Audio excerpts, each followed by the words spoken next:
നടൻ മമ്മൂട്ടിക്കൊപ്പം എപ്പോഴും കാണുന്നയാളാണ് രമേശ് പിഷാരടി. മമ്മൂട്ടിയുടെ PA ആണോ രമേശ് പിഷാരടി എന്ന് വരെ ചിലർ ചോദിക്കാറുണ്ട്. അമ്മ സംഘടനയുടെ മീറ്റിങ്ങിനും മറ്റ് ഷോകൾക്കുമെല്ലാം മമ്മൂട്ടിക്കൊപ്പം രമേശ് പിഷാരടിയെയും കാണാം. നിറയെ കമന്റുകളാണ് ഇതിന് രമേശ് പിഷാരടിക്ക് നേരെ വരുന്നത്.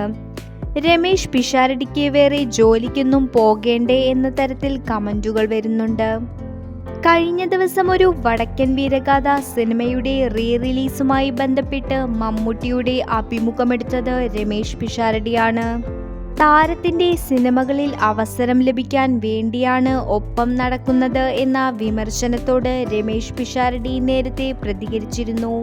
അന്ന് രമേശ് പിഷാരടി പറഞ്ഞത് ഇങ്ങനെയാണ്: ഇന്ത്യ മുഴുവൻ ആരാധകരുള്ള ഏവരും ബഹുമാനത്തോടെ കാണുന്നയാളാണ് മമ്മൂക്ക. ഒപ്പം നടക്കാനാകുന്നത് ഭാഗ്യം കൊണ്ടാണെന്നും രമേശ് പിഷാരടി അന്ന് പറഞ്ഞു. കൂടുതൽ വീഡിയോസിനായി ചാനൽ സബ്സ്ക്രൈബ് ചെയ്യൂ.